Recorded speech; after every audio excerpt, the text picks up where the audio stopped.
Have you ever caught yourself in the middle of a perfectly ordinary moment sipping your morning coffee, say, or walking to your car after a long day, and suddenly realized your mind is miles away? Not in the warmth of the steam rising from your cup or the crisp air brushing your face, but replaying that awkward conversation from yesterday or fast-forwarding to the deadline looming next week. It's like your brain is a radio stuck on static, tuned to a channel of endless worry and what-ifs. And here's the bold truth that might unsettle you. This isn't just a quirk of being human. It's a habit we've all been trained into, one that steals our joy before we even notice it's gone. That's the quiet revolution at the heart of The Magic of Mindful Self-Awareness by Matt Tenney. Tenney, a former prisoner turned monk and social entrepreneur, doesn't just diagnose this mental hijacking. He hands you the tools to reclaim your attention, one breath at a time. The core problem?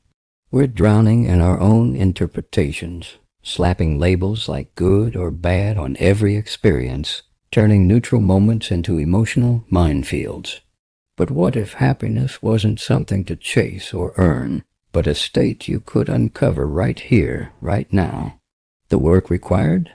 It's deceptively simple, showing up fully to the present, observing your thoughts like clouds drifting across a vast sky, without chasing or swatting them away.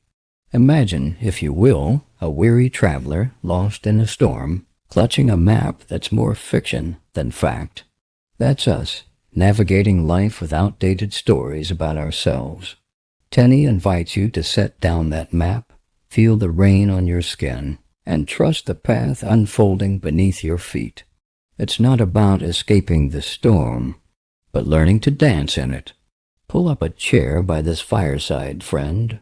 Let's explore how a little mindful awareness can quiet the chaos and reveal the magic that's been waiting all along. Core message and why it matters. At its essence, The Magic of Mindful Self-Awareness boils down to this profound yet practical truth. Suffering isn't baked into the events of our lives. It's woven into the stories we tell ourselves about them.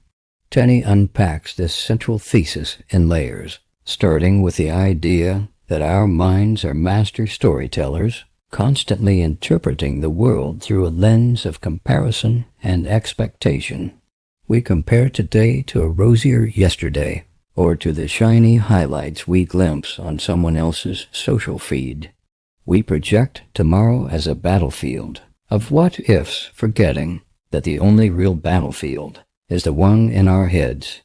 Step one, he says, is recognizing this habit for what it is, a loop of overthinking that keeps us tethered to illusion rather than reality. But here's where it gets liberating. Tenney doesn't leave you there, staring at the mess. He guides you to step two, cultivating presence through mindful observation. Think of your thoughts not as commands to obey, but as passing weather patterns. A storm of anxiety rolls in. You don't fight it or flee. You watch it gather, unleash, and dissolve, all while rooted in the steady ground of now. He illustrates this with the timeless parable of the wise farmer, a man whose horse runs away and neighbors wail, "Bad luck?" He shrugs. "Maybe." The horse returns with the herd. "Good luck." "Maybe," he says. His son falls and breaks a leg riding. "Bad luck?" "Maybe." Then war comes, and the son is spared conscription. "Good luck?" "Maybe." Through this simple tale, Tenney shows how our knee-jerk judgments create suffering. Neutral awareness frees us to respond with clarity. Layer 3 builds on this, transforming emotions with compassion, not force. It's easy to bash ourselves for negative feelings. Why can't I just snap out of it? But Tenney flips the script. Emotions are signals, not enemies. By pausing to feel them fully, without the urge to fix or flee, we unwind the knots they've tied in our habits. Picture the hedonic treadmill we all run on, chasing the next promotion, vacation, or validation, only to arrive breathless and still unsatisfied. Tenney's message? Step off. True fulfillment blooms in the present, in the quiet connection to your breath, your body, the person across from you. It's not about adding more to your plate, no new apps, no rigid routines, but subtracting the mental noise that crowds out joy. Why does this matter so deeply, especially for you, the busy professional juggling deadlines and dreams? Because in a world that glorifies hustle, this practice isn't a luxury. It's survival. It breaks the chains of procrastination, where overthinking paralyzes you into someday instead of today. It dissolves anxiety's grip, turning racing heart mornings into calm, creative starts. And long-term? It paves the way for a happiness that's unconditional, not fragile, tied to outcomes, but resilient, like the deep roots of an ancient oak weathering any gale. Consider the contrast, the chaos of youth, where every setback feels like the end, every win a fleeting high. We chase external fixes, bigger titles, better stuff, only to wake up one day, mid-career, wondering why the restlessness lingers. Now imagine the calm of age, not as resignation, but as earned wisdom. Decisions flowing from a centered place, relationships deepened by true listening, a quiet confidence that says, I've got this, because I'm here.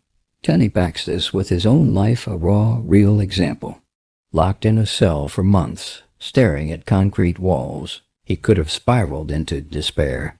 Instead, he turned inward, discovering a peaceful core that no bars could touch. That same awareness later fueled his work with hospital kids facing surgeries, prison inmates wrestling regrets, and Fortune 500 execs burning out in boardrooms. One anecdote lingers.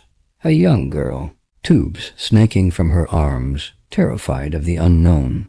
Tenney sat with her, guiding her to notice the cool sheet under her fingers, the rise and fall of her chest. In minutes her tears slowed. Presence became her anchor. You see, friend, the why bother hits home when you realize this isn't abstract philosophy. It's a bridge from surviving to thriving. It grants personal freedom, the liberty to choose your response, not react on autopilot. It shatters bad habits, like the endless scroll that numbs but never nourishes. And that long-term happiness? It's the kind that ripples outward, making you not just more effective at work, but more alive in every stolen sunset or heartfelt hug. In a life that often feels like a whirlwind, mindful self-awareness is the eye of the storm serene, steady and yours for the claiming. 3 actionable ways to apply it. You must start today, because the magic Tenney describes isn't reserved for monks on mountaintops. It's for you, in the thick of emails and errands. These 3 ways draw straight from his insights, turning abstract awareness into concrete steps. They're not overwhelming overhauls, but gentle pivots that build momentum, weaving presence into your days like threads in a tapestry.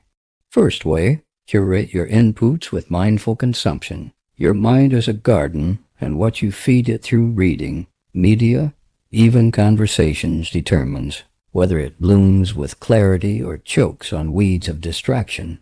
Tenney stresses that mindful self-awareness begins with intentional input, choosing sources that cultivate presence over provocation. You must audit what you consume, trading the constant drip of comparison-fueled noise for nourishment that grounds you in the now. Starting tomorrow, commit to this viewer challenge. Swap 1 hour of social scrolling for deliberate immersion in wisdom that mirrors your inner world. Feel that resistance? That's the old habit kicking.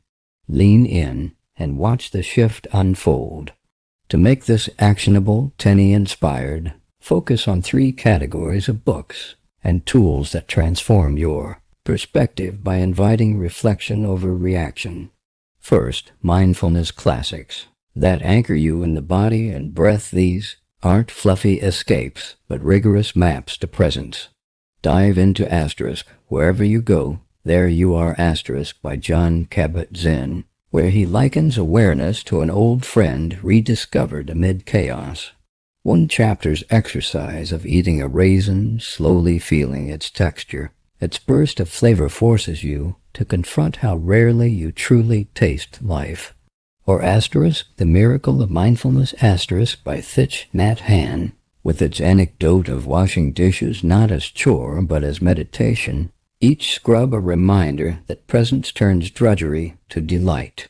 Why these? They rewire your default from mental wandering to embodied being, cutting overthinking at the root by showing joy in the mundane. Second, emotional intelligence guides that unpack the stories behind your feelings, fostering the compassion Tenney champions. Pick asterisk Emotional Agility asterisk by Susan David, which uses the metaphor of emotions as whether temporary, not defining to illustrate how rigidity breeds suffering. She shares a real-world example of a CEO who, instead of suppressing grief over a lost deal, danced with it through journaling, emerging not broken, but bolder. Pair it with asterisk Atlas of the Heart asterisk by Brené Brown, mapping 87 emotions with vulnerability as your compass. Imagine labeling foreboding joy in a promotion toast, then choosing gratitude over fear. These shift your lens from judgment to understanding, dissolving anxiety's fog by naming what swirls inside. Third, philosophical narratives on impermanence and acceptance, echoing the wise farmer's maybe to build resilience. Start with asterisk The Untethered Soul asterisk by Michael A. Singer, where he describes the inner voice as a roommate you can. The Vic through one, exercise of watching thoughts without attachment. A reader in the book recounts breaking a decade-long worry cycle during a commute, arriving at work light as air.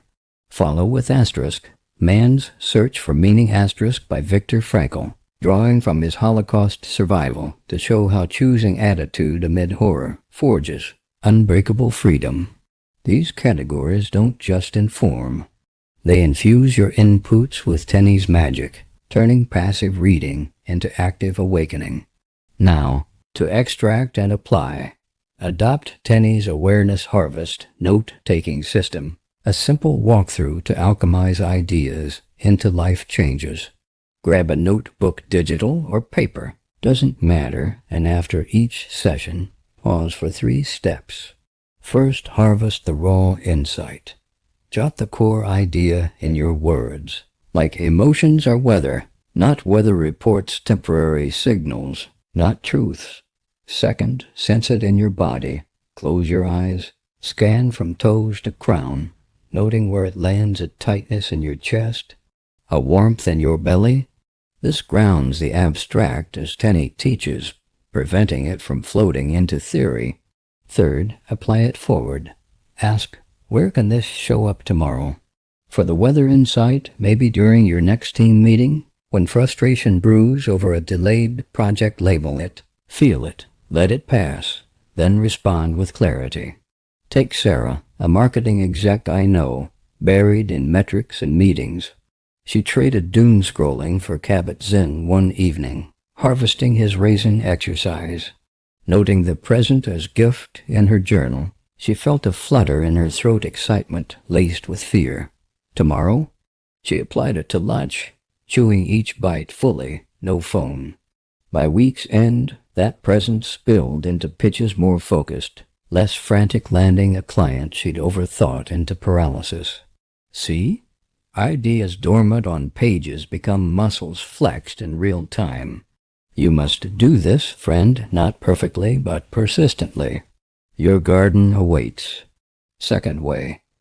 Process internally through compassionate inquiry. Deep within the swirl of daily demands, your thoughts can tangle like roots underground hidden, biases pulling strings you never see.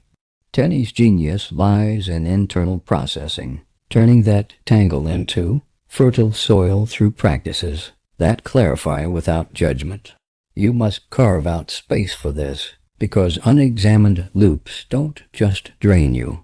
They dictate you from snap decisions at work to strained silences at home. Starting today, make compassionate inquiry your daily ritual, uncovering the why behind your reactions to reveal the peaceful core beneath.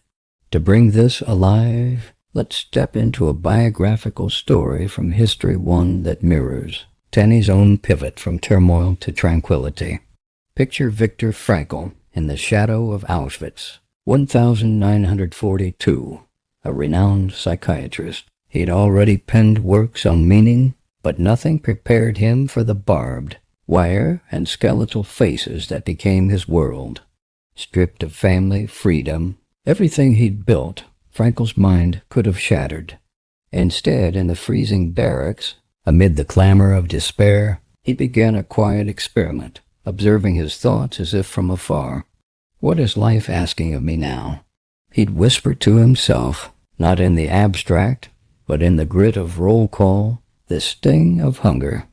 Tension-built guards barking orders, inmates crumbling, yet Frankl noted the mental stories. This is the end. I'm worthless. He didn't suppress them. He inquired, gently, like unwrapping a fragile gift. What if this suffering held a lesson? What meaning could he forge? Paragraph by paragraph, the pressure mounted. A fellow prisoner, broken by loss, lashed out in the night. Frankl sat with him, not preaching, but listening, mirroring his own inquiry outward. Feel that ache, he'd say softly. Where does it live in you? The man resisted, tears carving tracks in the grime, but slowly the inquiry cracked the shell. Resolution dawned not in escape, but in choice. Frankl chose to imagine lecturing on these camps one day, turning horror into healing. Months later, liberated but hollowed, he rebuilt not with vengeance, but with logotherapy, a practice born of that internal forge. He'd quote Nietzsche to reinforce, "He who has a why to live can bear almost any." How Frankl's life became. Testament author of *Man's Search for Meaning*, helping thousands find purpose in pain. This story echoes Tenney's principle. Internal processing uncovers biases by holding space for the raw, unpolished truth. You must try the key practice he adapts: compassionate journaling, a step-by-step guide to clarity. First, set a timer for 10 minutes, no more, in a quiet corner. Light a candle if it helps, but keep it simple. Second, prompt yourself. What thought loop today? Write freely, maybe, I'm failing as a leader after a stalled project. Third, inquire without fixing. Where do I feel this? What story does it tell about me? Scan your body as Tenney advises: tight jaw, racing pulse, and note it neutrally. Fourth, respond with compassion. What would I say to a friend feeling this? Often it's kinder than your inner critic's whip. Fifth, close by affirming presence. And right now I am here breathing. As Marcus Aurelius echoed in his *Meditations*, you have power over your mind, not outside events. Realize this, and you will find strength. This uncovers hidden biases like the "I'm not enough" whisper rooted in childhood praise, withheld through a relatable what-if scenario. What if during your next performance review, criticism stings not because it's true, but because an old bias equates feedback with rejection? Journal it. Feel the chest squeeze. Inquire its origin, perhaps a parent's offhand "try harder," then compassionately reframe. This is data, not destiny. Suddenly, growth blooms, not defense. You must do this daily. Friend, it's the quiet forge where overthinkers become overcomers. Third way, seek external growth through vulnerable exchange. Awareness turns inward, but true transformation demands the mirror of others' challenges. Let test your presence in the wild. Tenney warns that isolation breeds echo chambers. External growth, though uncomfortable, polishes the self you uncover. You must seek feedback not as judgment, but as a gift, developing thick skin laced with openness, because that's where ripple effects multiply, from solo calm to connected impact. For drama and relevance, consider a modern anecdote starring Sarah Blakely, the Spanx founder turned billionaire mentor, entangled with tech's relentless pace. In 2018, amid a pivot to her foundation work, Blakely hit a wall. Her team chafed under her intuitive style, calls dropping like flies. Picture the tension in a sleek Palo Alto conference room, neon screens flickering, coffee gone cold.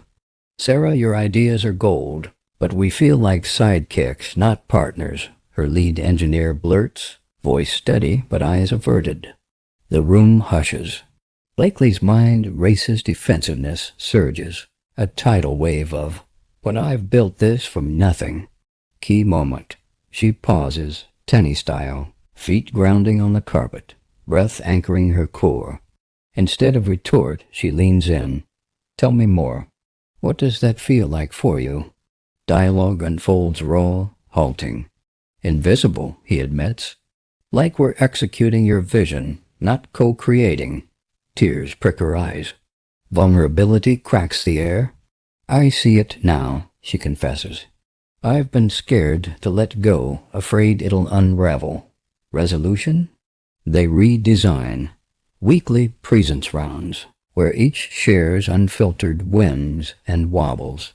Months later, innovation surges, products launch faster, team retention soars. This stresses the mindset shift. Thick skin isn't armor. It's supple leather, weathered but welcoming. Blakely transformed from solo visionary to a collaborative force, echoing Tenney's call to exchange presence for deeper bonds. A counterintuitive tip: seek criticism from unlikely mirrors, not yes men, but skeptics or even AI tools for unbiased prompts, like querying ChatGPT. Challenge my assumption that multitasking boosts productivity. It stings fresh, but reveals blind spots faster. Before, Blakely's world was a whirlwind of unchecked intuition, connections shallow despite success highs electric, lows isolating. After, ripple effects cascade.